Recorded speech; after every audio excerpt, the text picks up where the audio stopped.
আমি চলে এসেছি তোমাদের জন্য ভয়ঙ্কর সেই স্টোরিটা নিয়ে। তো স্টোরিটা তোমরা দেখো, কেমন লাগে, ভালো লাগলে লাইক কমেন্ট শেয়ার করবে, আর নেক্সট বার যদি চাও অবশ্যই কমেন্ট করবে ভালো লাগবে কি, আরো বলবে তো বটেই। জানেন তো আমার নাম্বারটা কেমন। তো চলো স্টোরি শুরু করা যাক। সিলেট বিভাগের পাহাড়ি অঞ্চলের প্রত্যন্ত গ্রামে বসবাস করেন কিম নামজুন ও তার পরিবার। তার একমাত্র মেয়ে দেব। যখন তার 7 বছর বয়স তখন তার মা কার অ্যাক্সিডেন্টে মারা যায়।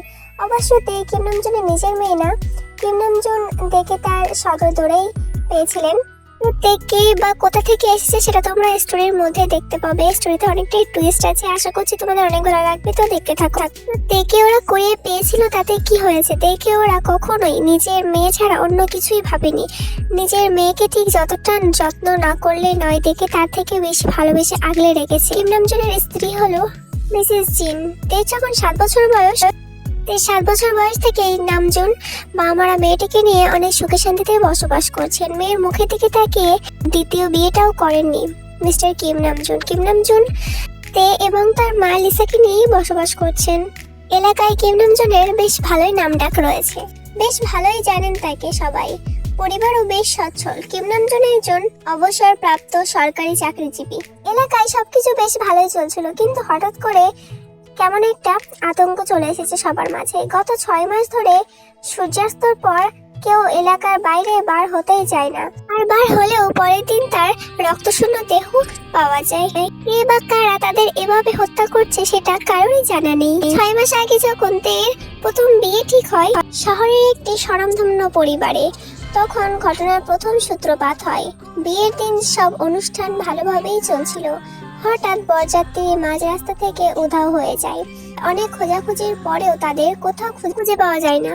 পরের দিন সকালে 17টা লাশ খুঁজে পাওয়া যায় জঙ্গলের মধ্যে। সকলের শরীর ছিল সাদা ধবধবে, যেন কেউ তাদের রক্ত চুষে নিয়েছে। বরযাত্রীর বাকি যে কজন বেঁচে ফিরেছিল তাদের কাউকে আর সীমানায় দেখা যায়নি। সবাই এতটাই ভয় পেয়েছিল যে এই এলাকায় আর কখনোই আসার সাহস করেনি।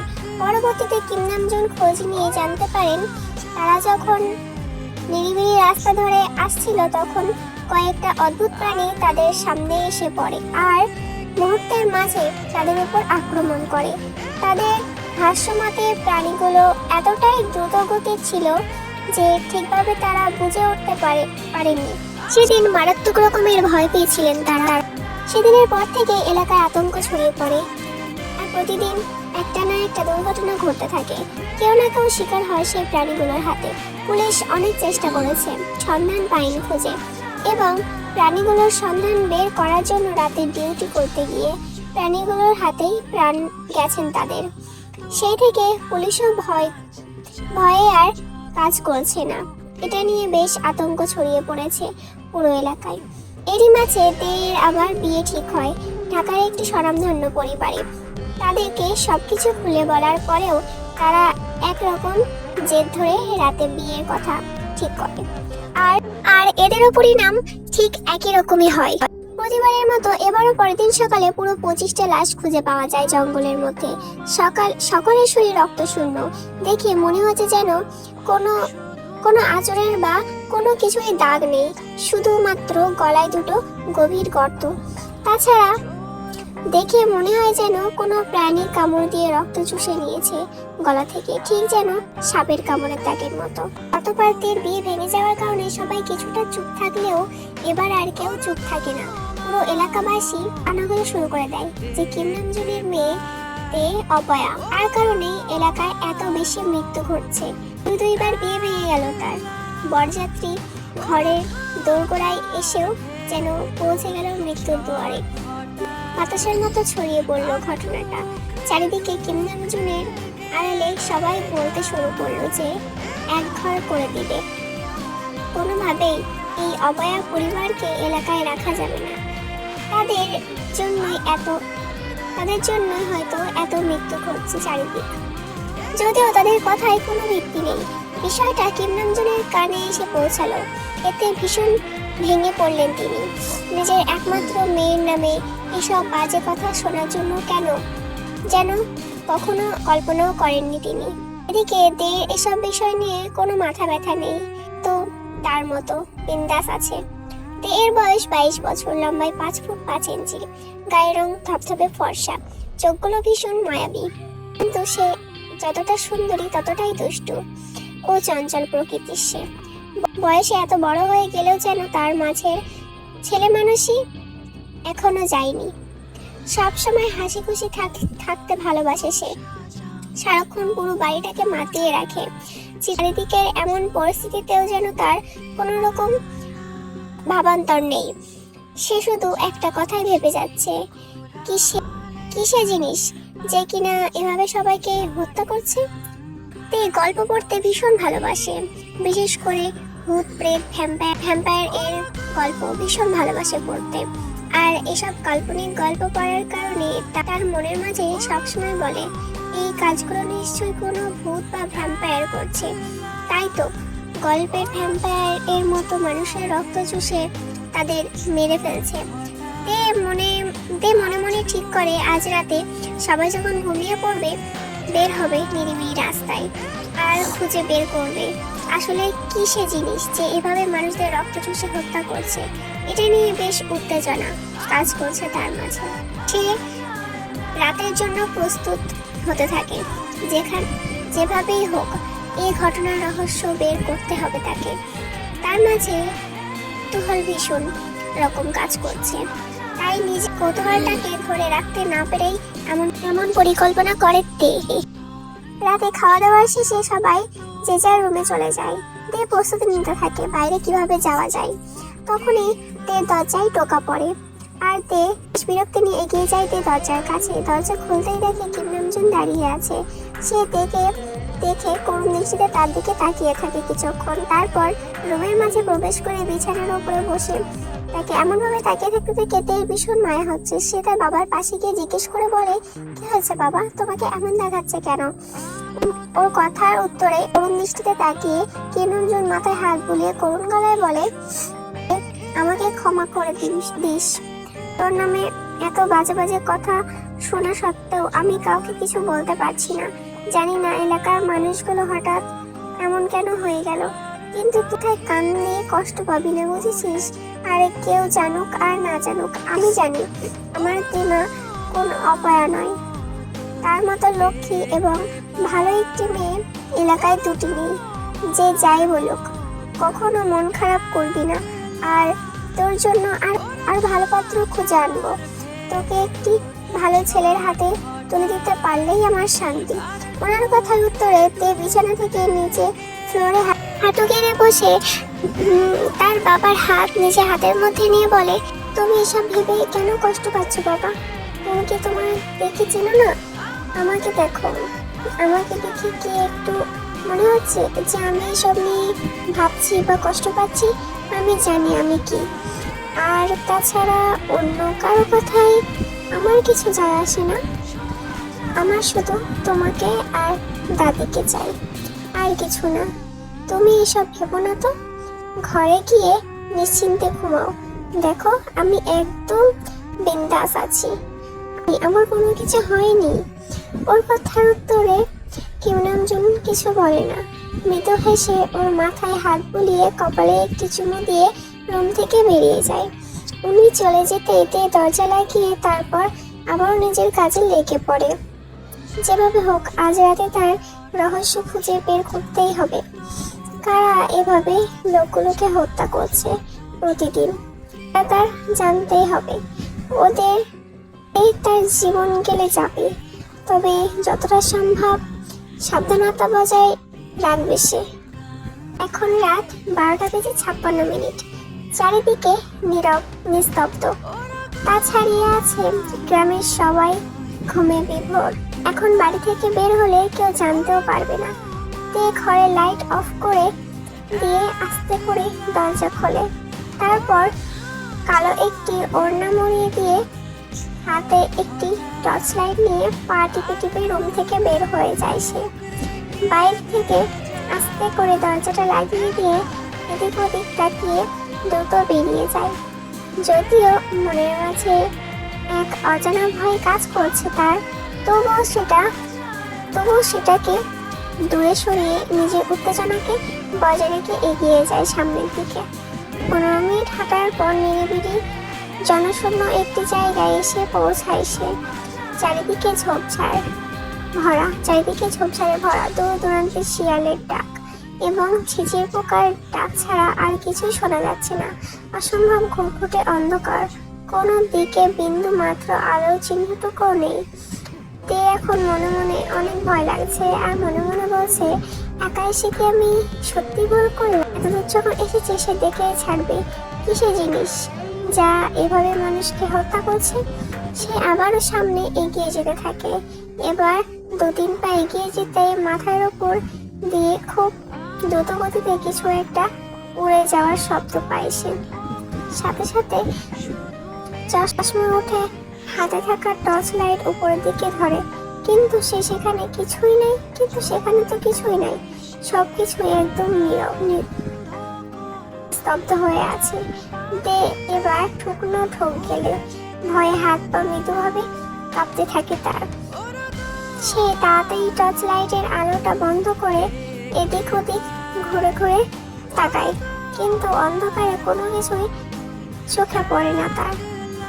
তখন তার মনে হয় দূর থেকে কিছু একটা তার দিকে তাকিয়ে আছে।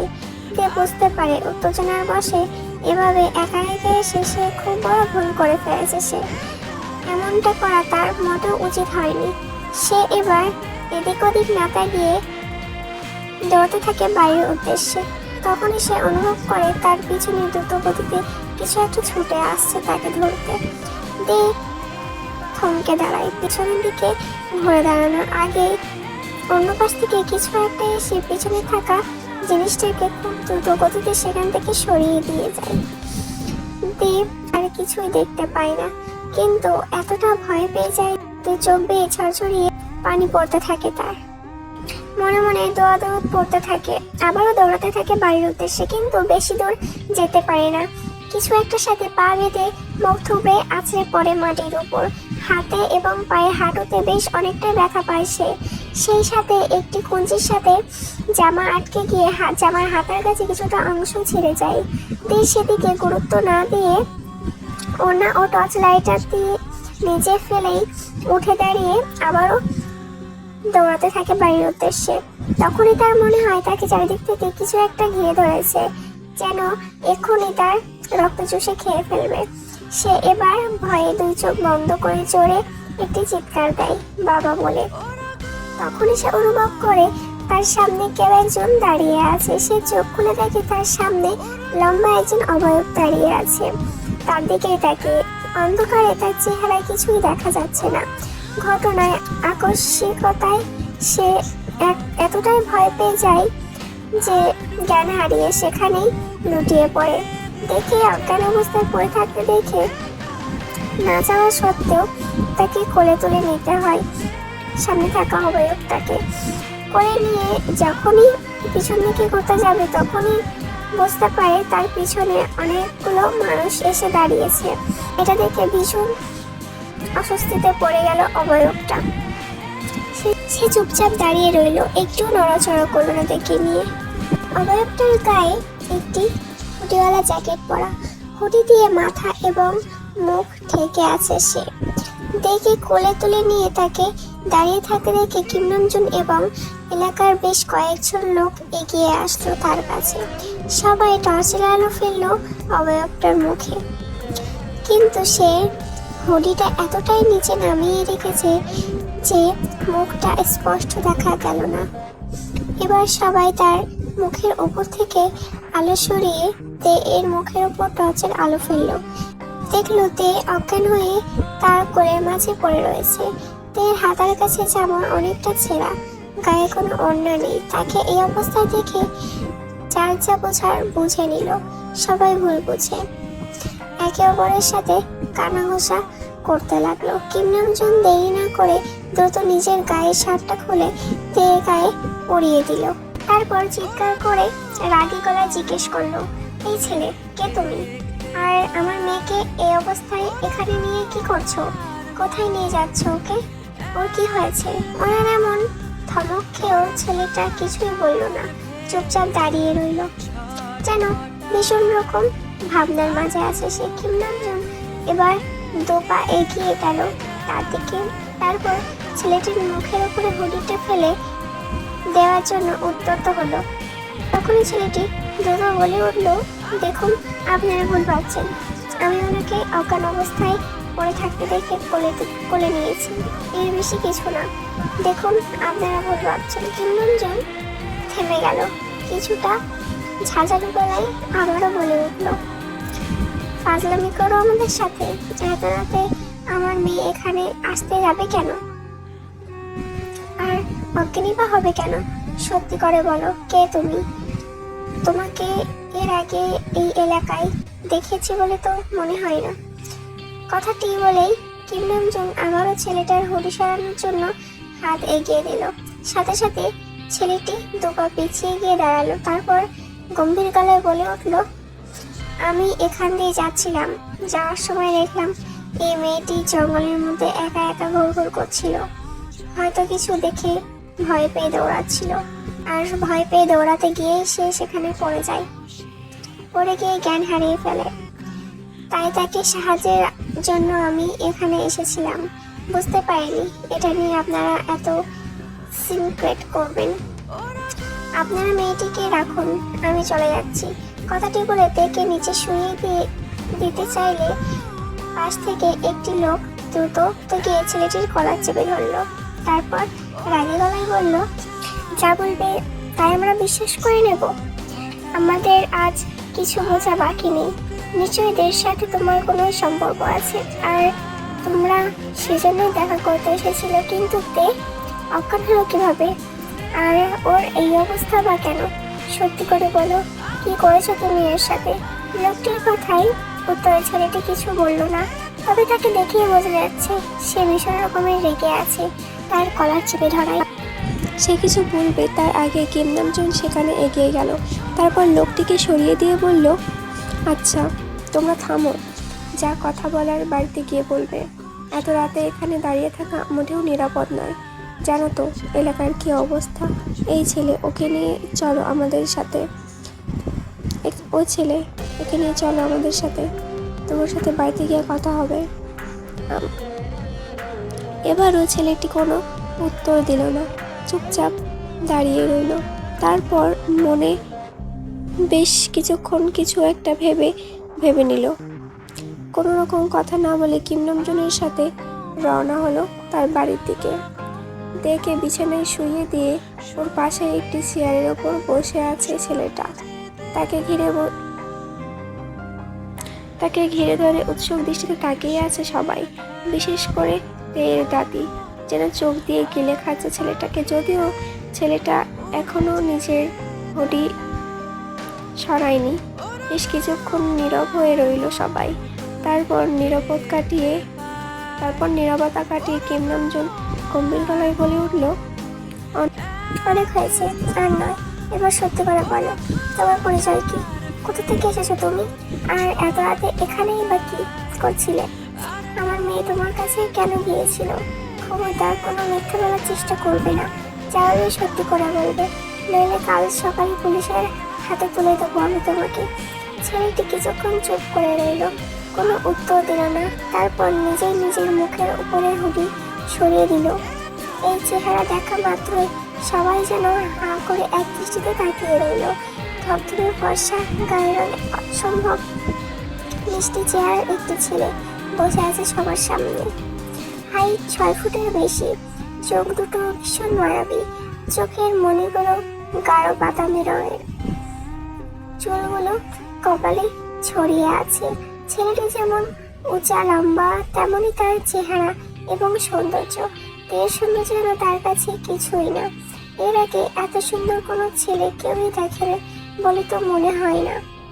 সবাইকে হাঁ করে একদিকে তাকিয়ে থাকতে দেখে বেশ বিরক্ত হয় ছেলেটি। তারপর গম্ভীর গলায় বলে ওঠে, দেখুন, আপনারা যেটা ভাবছেন তেমন কিছুই নয়। আসলে আমি জঙ্গল এবং পাহাড়ি এলাকা ভীষণ পছন্দ করি, তাই বন্ধুদের সাথে দুদিন আগে ঘুরতে এসেছিলাম এখানে। আজকে আমাদের বাড়ি ফিরে যাওয়ার কথা ছিল। যাওয়ার পথে হঠাৎ আমার প্রকৃতির ডাক পেলে আমি ওদের পাশে এক জায়গায় দাঁড় করিয়ে রেখে প্রকৃতির ডাকে সাড়া দেওয়ার জন্য জঙ্গলে একটু গভীরে যাই, কিন্তু ফিরে এসে তাদের কাউকেই আর পাইনি। ওদের খুঁজতে খুঁজতেই এই রাত হয়ে গেছে। এখান দিয়ে যাচ্ছিলাম, তখনই মেয়েটি ওখানে কিছু দেখে ভয় পেয়ে অজ্ঞান হয়ে যেতে দেখে তাকে সাহায্য করার জন্য ওখানে এসেছি, কিন্তু ভাবতে পারিনি আপনারা ব্যাপারটা এতদূর নিয়ে আসবেন। নাগানাগারে এতটুকু বলে থামলো ছেলেটি। এবার সবাই নরম হলো। কিংবঞ্চন তখন মনে মনে অনেক কিছুই ভেবে ফেলেছে ছেলেটাকে নিয়ে। তার মনে একটা নতুন আশার আলো দেখা দিল। সে এবার ছেলেটার দিকে দোপা এগিয়ে গেল, মুখোমুখি বসে আদরে গলায় বলল, তোমার নাম কি বাবা? আর তুমি কোথায় থাকো? তোমার বাবা কি করে? একসাথে এতগুলো প্রশ্ন করে থামলো কিংবঞ্চন। ছেলেটি বেশ বিব্রত হলো, কিন্তু তবুও কিছু একটা ভেবে উত্তর দিতে লাগলো, আমি জিয়ন জাংকুক। সবাই আমাকে জাংকুক বলে ডাকে। পৃথিবীতে আমার আপন বলে কেউ নেই, মানে আমার কেউই নেই। এতটুকু বলে থামলো জাংকুক। ওকে থামতে দেখে কেউ কিছু বলার আগে এবার দাদি মানে কেমলিসা তার পাশে গিয়ে বসলো। ছেলেটির হাত ধরে বলল, কে বলেছে কেউ নেই? তুমি আমার নাতনিকে বিয়ে করে নাও দাদু ভাই। আমার নাতনি কত মিষ্টি, দেখেছ? তোমার সাথে অনেক ভালো মানাবে। তুমি চলে গেলে আমার নাতনির বদনাম হবে, এলাকার মানুষ ওকে নানা রকম কথা শোনাবে, কেউ তো আর বুঝবে না তুমি সত্য কথা বলছো। আমার নাতনির জীবনটা নষ্ট হবে।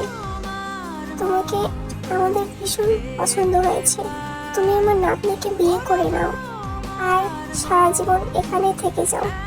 কোনো অসুবিধা হবে না জাংকুক, কোনো অসুবিধা হবে না। জাংকুকের হাত ধরে মাত্রই বুঝতে পারলো ওর হাতটা প্রচন্ড রকমের ঠান্ডা, যেন ফ্রিজের মধ্যে থেকে এই মাত্র বের করে নিয়ে আসা হয়েছে। কিন্তু সেদিকে এখন দাদির কোনো খেয়াল নেই। সে তো নিজের নাতির বিয়ে নিয়ে ব্যস্ত হয়ে পড়েছে।